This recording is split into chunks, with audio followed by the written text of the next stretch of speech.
حضرت ربیع بن سلمان رحمۃ اللہ علیہ کہتے ہیں کہ میں اور میرے ساتھی حج کے لیے جا رہے تھے۔ جب ہم کوفہ پہنچے تو میں ضرورت کا کچھ سامان لینے کے لیے بازار گیا۔ بازار سے تھوڑا آگے ایک ویران سی جگہ پر میں نے ایک خچر مرا ہوا پڑا دیکھا۔ ایک عورت اس کے پاس بیٹھی تھی اور چاقو سے اس خچر کا گوشت کاٹ کر اپنی زنبیل میں ڈال رہی تھی۔ میں نے جب یہ سب دیکھا تو مجھ سے رہا نہ گیا اور میں نے سوچا اس عورت کو دیکھنا ہوگا، کہیں یہ عورت یہ گوشت لوگوں کو پکا کر کھلاتی نہ ہو۔ اصل بات جاننے کے لیے خاموشی سے اس عورت کے پیچھے چلنے لگے۔ آخر وہ چلتے چلتے ایک مکان کے پاس رکی اور اس نے دروازے پر دستک دی۔ دروازہ ایک خستہ حال لڑکی نے کھولا۔ عورت نے زنبیل اس کو دیکھ کر کہا، اس کو پکا لو اور خدا کا شکر ادا کرو۔ انہوں نے دروازے سے جھانکا تو معلوم ہوا کہ وہاں رہنے والے خستہ حال اور غریب لوگ ہیں۔ لڑکی نے وہ گوشت لیا اور اسے کاٹ کر آگ پر بھوننے لگی۔ یہ دیکھ کر حضرت ربیع کو بہت تکلیف ہوئی۔ انہوں نے باہر سے آواز لگائی، اے اللہ کی بندی، اللہ کے واسطے اس کو نہ کھانا۔ اس نے پوچھا، تو کون ہے؟ انہوں نے کہا، میں ایک پردیسی ہوں۔ اس نے پوچھا، تو ہم سے کیا چاہتے ہو؟ 3 سال سے ہمارا کوئی مددگار نہ کوئی والی ہے، تو کیا چاہتا ہے؟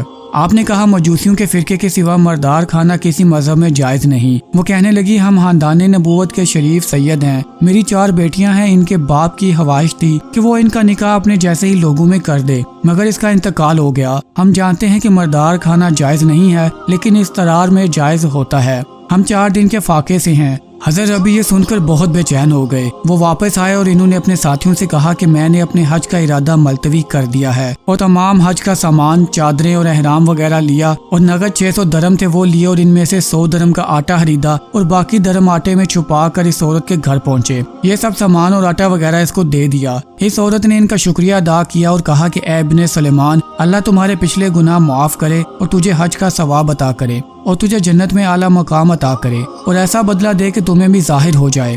حضرت ابن ربیع کہتے ہیں کہ حج کا قافلہ روانہ ہو گیا اور میں ان سے دعا کرانے کے لیے کوفہ میں ہی رکا رہا۔ حج پر نہ جانے کے دکھ اور صدمے سے میری آنکھوں میں سے آنسو نکل آئے۔ جب قافلہ واپس آیا تو میں نے انہیں دعا دی کہ اللہ تمہارا حج قبول کرے اور تمہارے اخراجات کا بدلہ عطا فرمائے۔ وہ یہ سب سن کر بہت حیران ہوئے۔ حضرت ربیع نے کہا کہ یہ اس آدمی کی دعا ہے جو حاضری کے لیے دروازے سے واپس آ گیا۔ وہ کہنے لگے کہ کیا تم انکار کرتے ہو کہ عرفات کے میدان میں ہمارے ساتھ نہیں تھے؟ تم نے ہمارے ساتھ طواف نہیں کیا؟ حضرت ربیع یہ سن کر بہت حیران ہوئے کہ میں تو حج کے لیے گیا ہی نہیں، مگر ان سب کے کہنے کے مطابق میں حج میں تھا۔ اتنے میں ان کے قافلے کا ایک شخص ان کے پاس آیا اور کہنے لگا، جب ہم باب جبریل سے باہر آ رہے تھے، لوگوں کی کثرت موجودگی کی وجہ سے آپ نے یہ تھیلی میرے پاس امانت رکھوائی تھی، جس کی مہر پر لکھا ہوا ہے، جو ہم سے معاملہ کرتا ہے نفع کماتا ہے۔ یہ کہہ کر اس نے وہ تھیلی ان کو دے دی۔ آپ نے وہ تھیلی اس سے پہلے کبھی نہیں دیکھی تھی۔ اس کے بعد آپ گھر آئے اور عشاء کی نماز پڑھنے کے بعد اپنی تسبیحات مکمل کی اور اسی سوچ بچار میں لیٹ گئے کہ ماجرا کیا ہے۔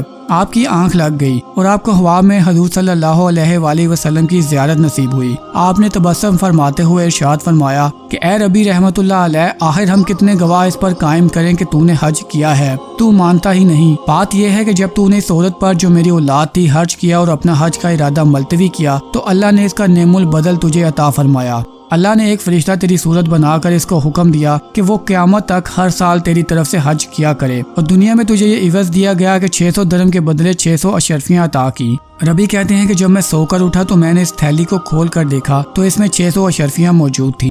دوستو، اس واقعے سے ہمیں یہ سبق ملتا ہے کہ ہمیں اپنے ارد گرد ضرور دیکھنا چاہیے اور جہاں تک ممکن ہو لوگوں کی خدمت کرنی چاہیے۔ ویڈیو اچھی لگی ہو تو اسے اپنے دوستوں کے ساتھ شیئر کریں اور مزید ایسی ویڈیوز کے لیے چینل کو سبسکرائب کر دیں اور ساتھ بنے بیل آئیکن کو پریس کر دیں۔